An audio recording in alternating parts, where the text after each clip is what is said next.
Pare, sini apa pare? Sina, kilo ani makai dia hendak mana? Ahum dia udah mana? Tuh.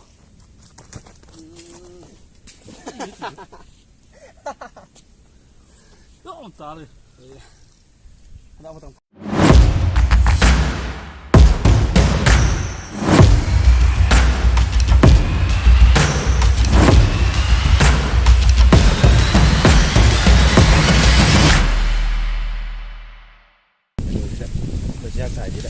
Hello mấy ông, ngày đi ngã sổ phá thật kì. Đi hồi lại chứ, tàu bul. Kilo hôm đấy ta đông mà đấy ngày đi, ta cái sổ phá đi đâu ngày đi, cái phá đâu đi cô, cái phá đâu phá không phá không, phá đi cô phá. Ngày đi thằng phá đông mà liền. Ngày mà xin chào chú cái này cô, na cái mà giống như mà xin chào tụi này cô. Lang câu kì.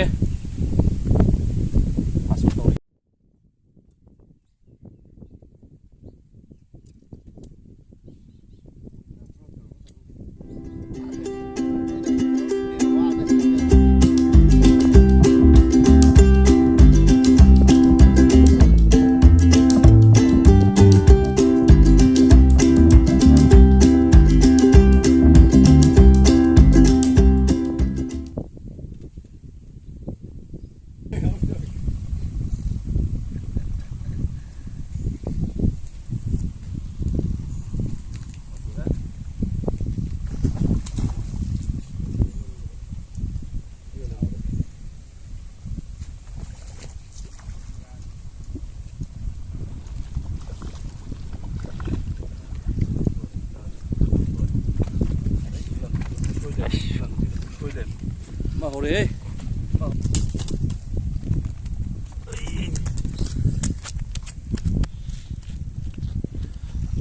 Hai đứa chụp phá đi đã, lang hàng đi tu. Tháo bực gì thì các cháu đi qua. Tháo bực gì thì để anh bảo mình gì thì các cháu bảo cái.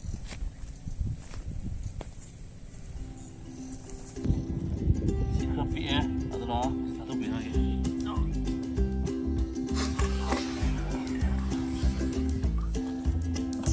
Luộc cái nào đấy, không có luộc cái nào, mới tu, kilo mới sang phá cái này co, đông kẹp kilo kẹp ta phá cái gì co.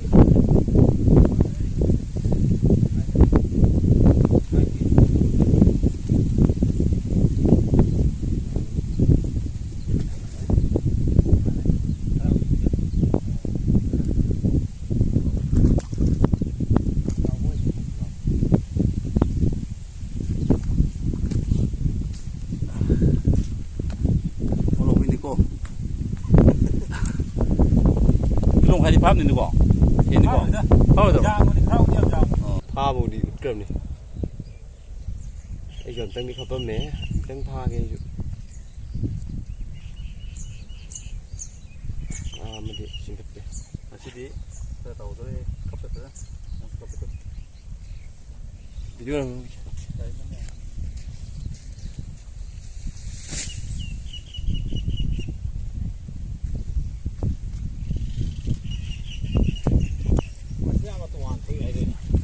Đây chia đi qua.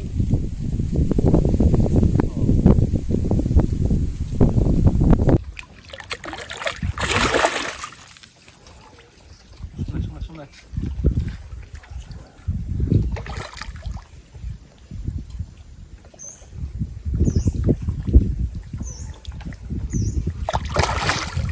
Na pin này pha đi na pin này.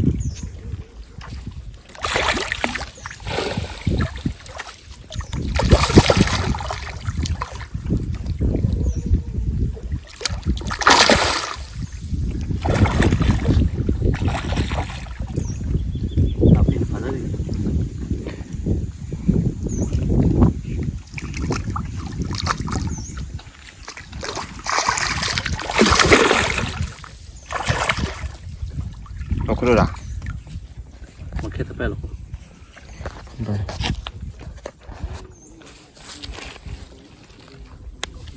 마켓에 빼놓고.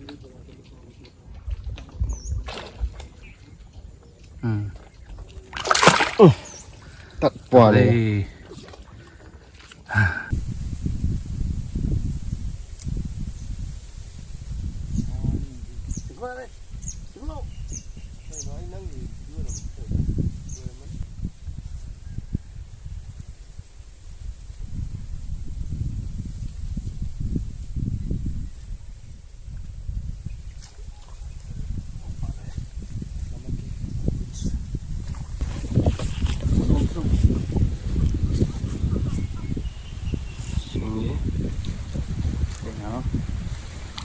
Phần như này có ua lại còn tới gì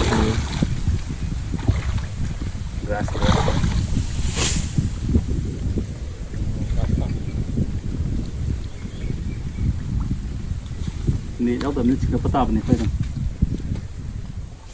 Ini jauh dari itu, dari sini kan.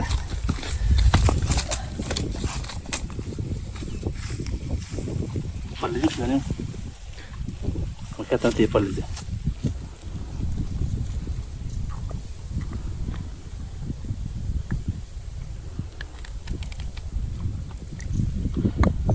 còn mầm như nào đây trong tục nó là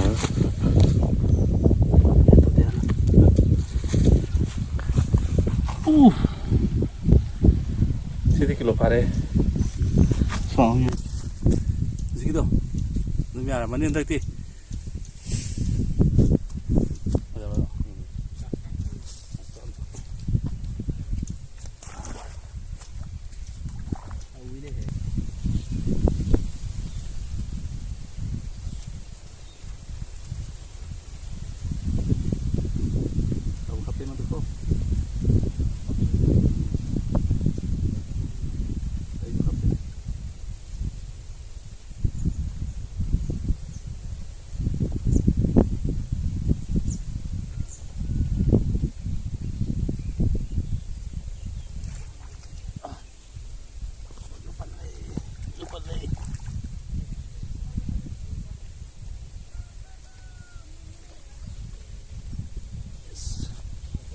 Mau lobi.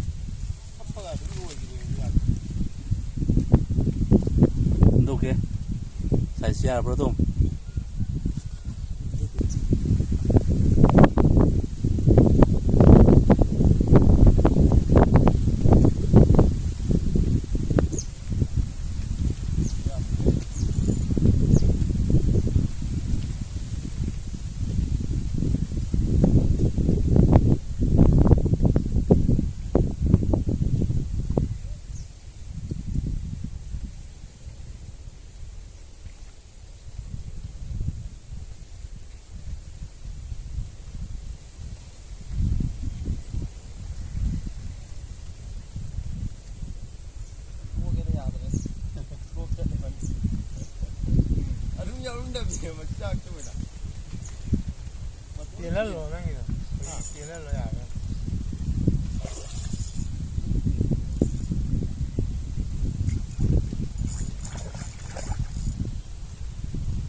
뭐라?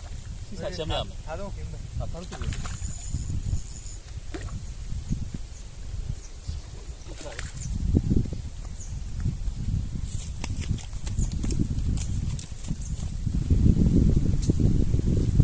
아, 먹어 봐라.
ꯁꯤꯁꯨ ꯀꯅꯥ ꯁꯣꯅꯥ ꯇꯧꯔꯗꯕ ꯁꯤ ꯀꯣꯏꯁꯤ ꯆꯤꯛꯂꯁꯨ ꯆꯦꯜꯍꯜꯂꯨꯅꯦ ꯌꯦꯡꯒꯤꯁꯦ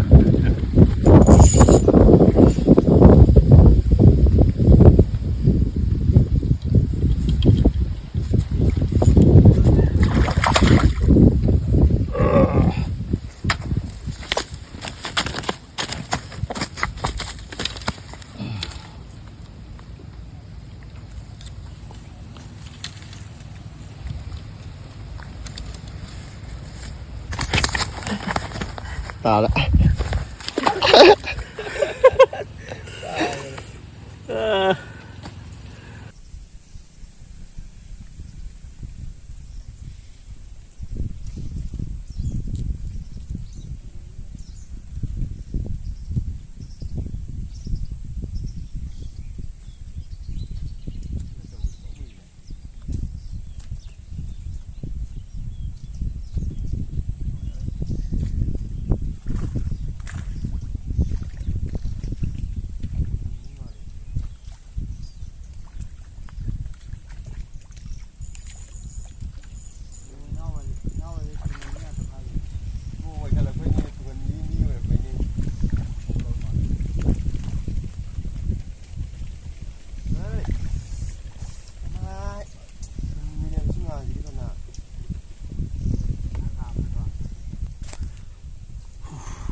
ngasi tinggal ke corong ini dah, nangkai mana ramai, nah ke corong sekarang ngasi belum sih.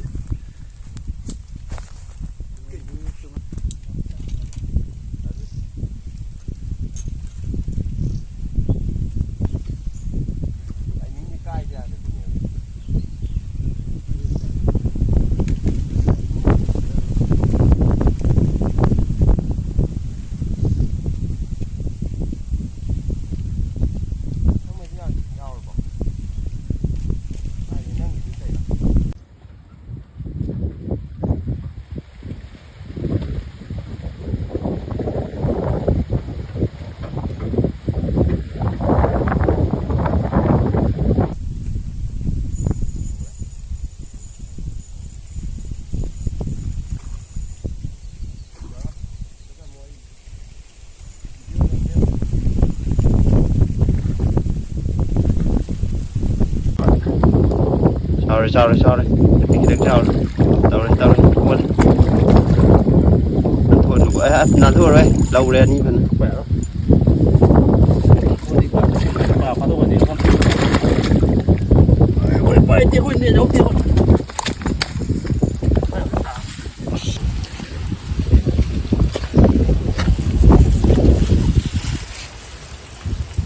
Sorry, anh được tiếng hơi đi qua. Bầu rồi. Ê, anh thuốc cái này nào đấy. Cingkalo. Ibu sini. Itu pakai aku terling tu. Kara sira. Itu. As, aja deh. Kucing terling itu. As, tahun sih ada deh. Nah ini tu. Tuh nih. Nah tu. Itu potah ya. Sila tu kau benteng. Aku nak siapa nak kucing apa? Ini sendiri dia. Ongai tu kau ada. Kutu berliang le. Kuih sang le. Terling man. Ani suhu ni kau. Ngah apa tu? Kayak nunggu kau. Ngah dah. Kau ngah tu kau paling bang tiung. Pandai kau. Ngah le, kau cepat amtai.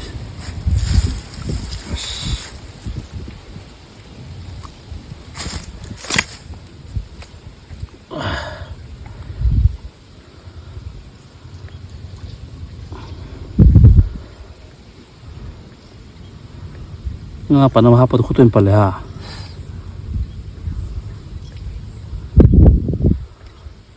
Ya. Kau je sih dia ambil apa lagi pak? Kau cira. Chắc là béo mười nè. Plus lagi một lagi mana? Pas bedi lagi ada. Thang. Ngapa bagi experience tu? Kau kau lagi tu?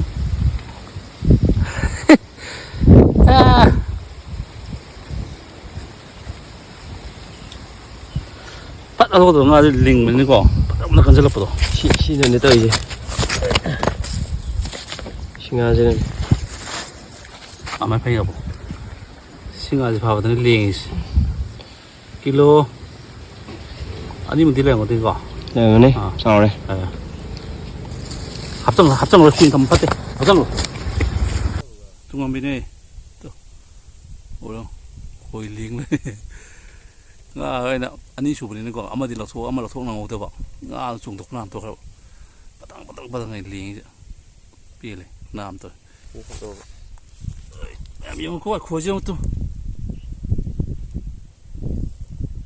아, sat되네. 으씨, 빨리 해. ตั้งข้างกันให้จริง 찡. 빨랑 찍어. 찡, 빨리. 투는 딱랑 찍은 거네, 봐. 박자를 좀 놨더니. นี่เนี่ยปล 아, 공해. อันนี้ 나 역시 하루더라. 아.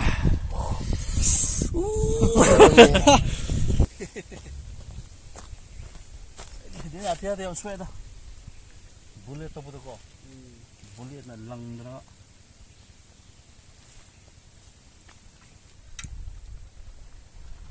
지금 앞에 람 좋은 거. 남 잠들리고. 거기 파마 싸움 살리는 거. 들리고 나 지금 남 잠들리.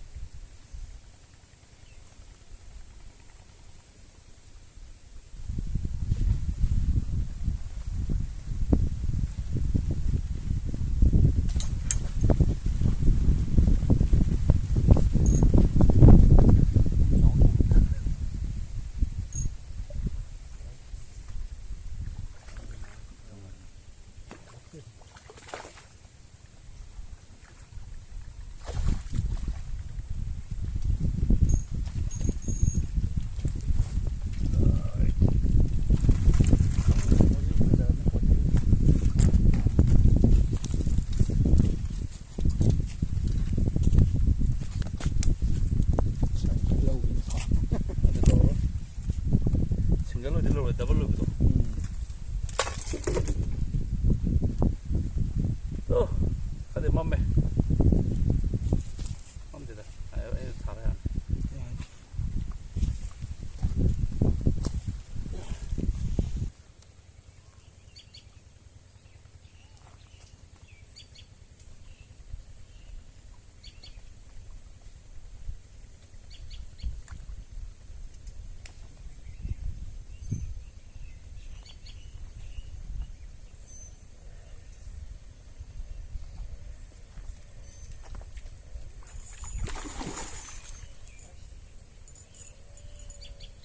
빨리.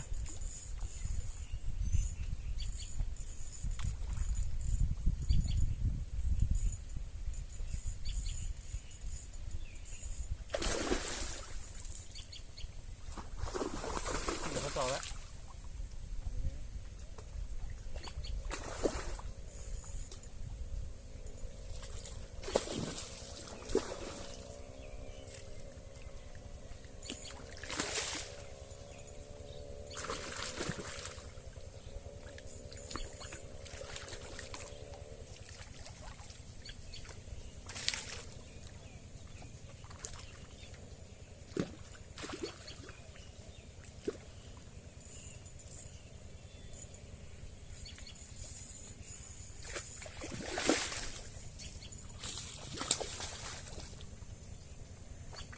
Yang lain ngapain?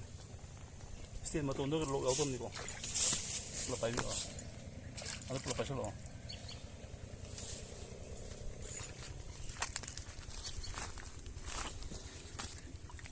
Dapat tahu nih punya autom nih.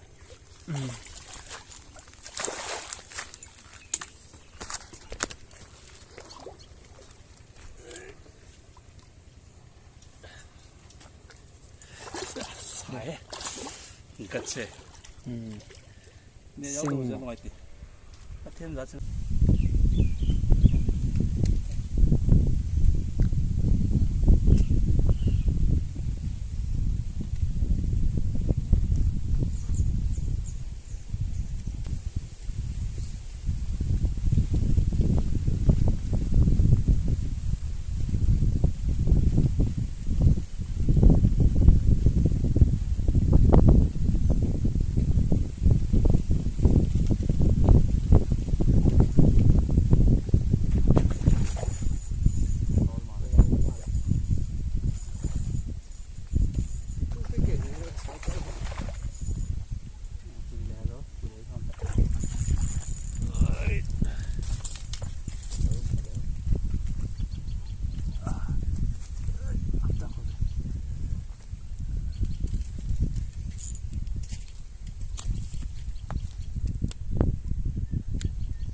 말이고.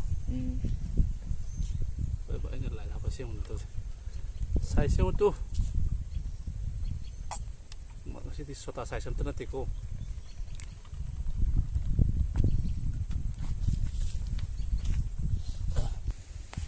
à nếu phải lên này vì nó thì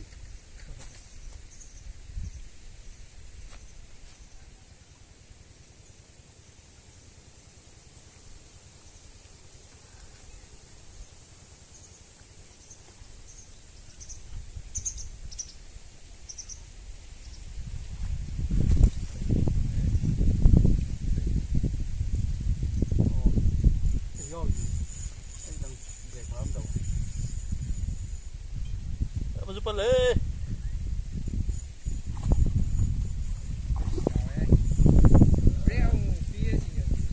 Ha.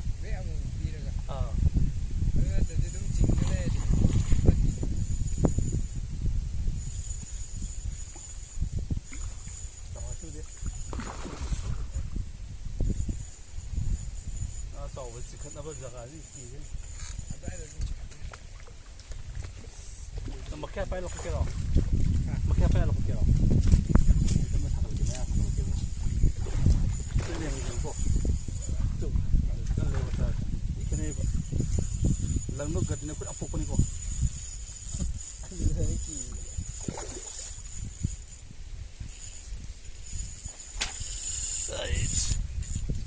nó bị con tăng gì đấy này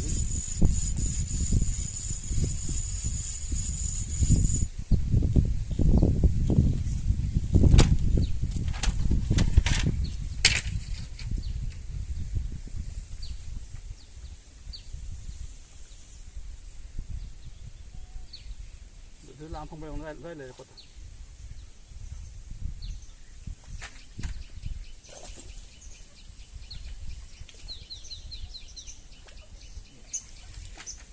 qua đây mau qua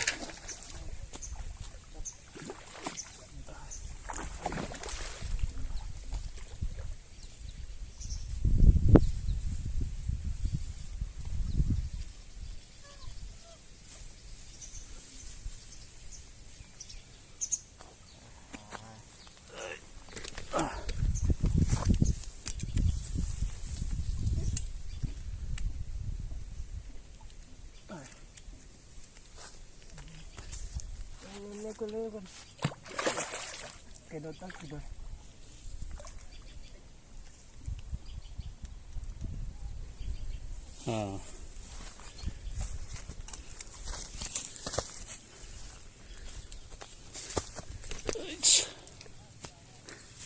thật ra đây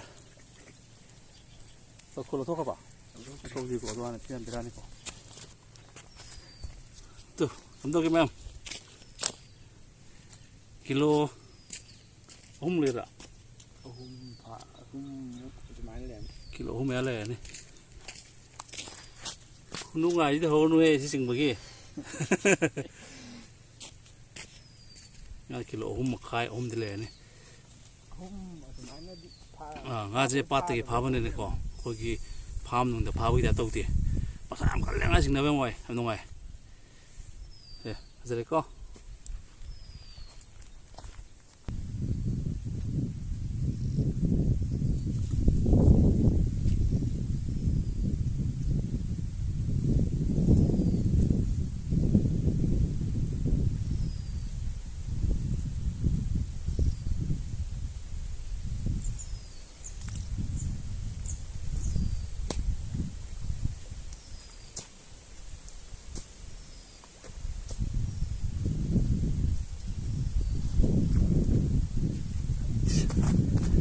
또 이렇게 막 오놈들이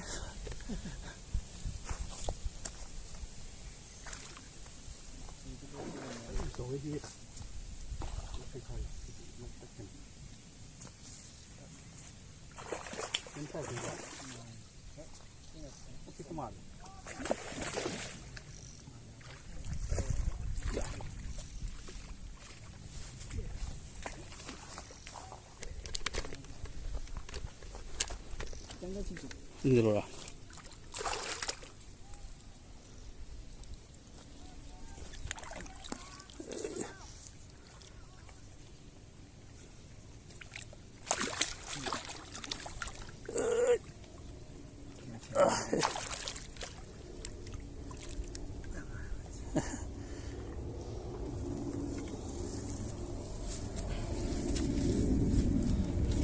카메라 야우는 원 없으더니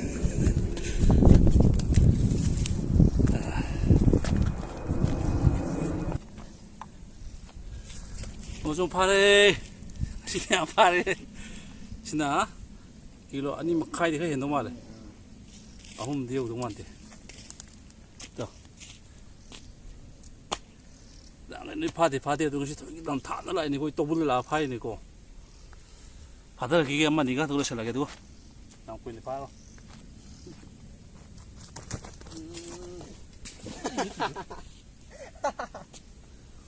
너무 따래 하나부터 파를 실어 지고 jadi saya tunggu di misalkan pasan aja as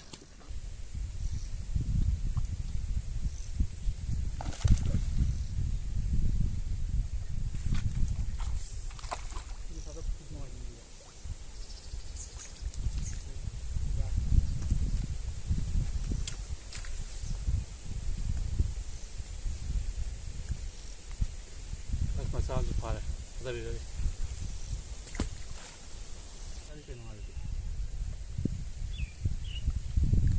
이런 바위가 전부터 잘내고 하얗고 빵인데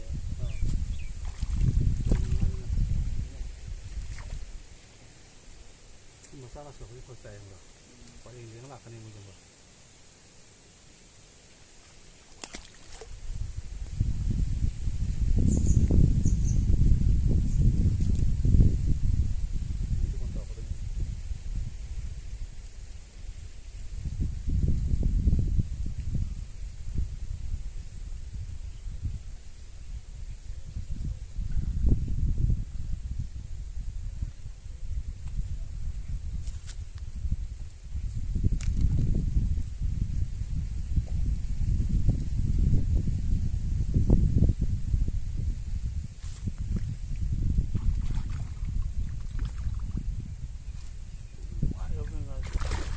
jati nggak jadi kok